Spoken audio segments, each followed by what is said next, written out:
আওয়ামী লীগকে কোনো রাজনৈতিক কর্মসূচি করার জন্য রাজপথে নামতে দিবেন না, মানি, সমর্থন করি। কিন্তু এইভাবে আওয়ামী লীগকে আপনি কয়দিন রাজপথে পুলিশ দিয়ে ঠেকাবেন? আপনারা বলবেন আওয়ামী লীগকে নির্বাচনে আমরা চাই না, আওয়ামী লীগ এদেশে রাজনীতি করতে পারবে না, কিন্তু কি পদক্ষেপ নিচ্ছেন? আইনি কোনো পদক্ষেপ কি এই সরকার নিচ্ছে? না।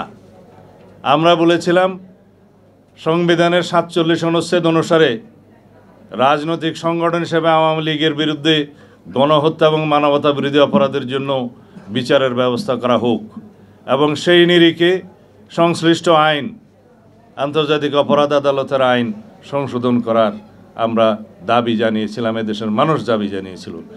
এই সরকার অধ্যাদেশ এবং আইন সংশোধনের জন্য পদক্ষেপ নিয়েছিলেন, হঠাৎ করে তারা ক্যাবিনেট মিটিংয়ে সিদ্ধান্ত নিলেন এটা করা যাবে না। কেন? আওয়ামী লীগের একদিকে আপনারা চাইবেন রাজনীতিতে নিষিদ্ধ হোক, আবার তাদের বিচার করবেন না, আবার পুলিশ দিয়ে তাদের রাজনৈতিক কর্মসূচি আপনারা বাধা দিবেন। এত স্ববিরোধিতা ঠিক নয়। আমরা পরিষ্কার করে বলতে চাই, বাংলাদেশের মানুষ গণ অভ্যুত্থানের মধ্য দিয়ে, ছাত্র জনতার বৈপ্লবিক গণ অভ্যুত্থানের মধ্য দিয়ে এদেশের মানুষ আওয়ামী লীগকে প্রত্যাখ্যান করেছে, আওয়ামী ফ্যাসিবাদের রাজনীতিকে প্রত্যাখ্যান করেছে, তাদেরকে বিতাড়ন করেছে।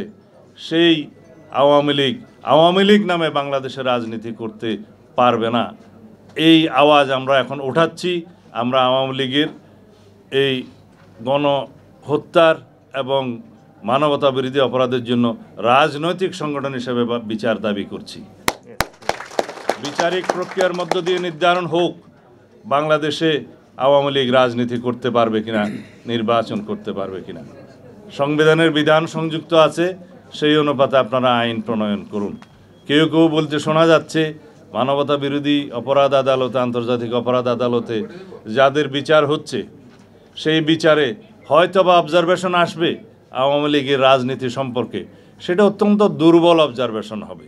তখনও আপনাদেরকে প্রশাসনিক আদেশ দিতে হবে, তখনও আপনাদেরকে আইন প্রণয়ন করতে হবে সেই অবজারভেশনের নিরিখে।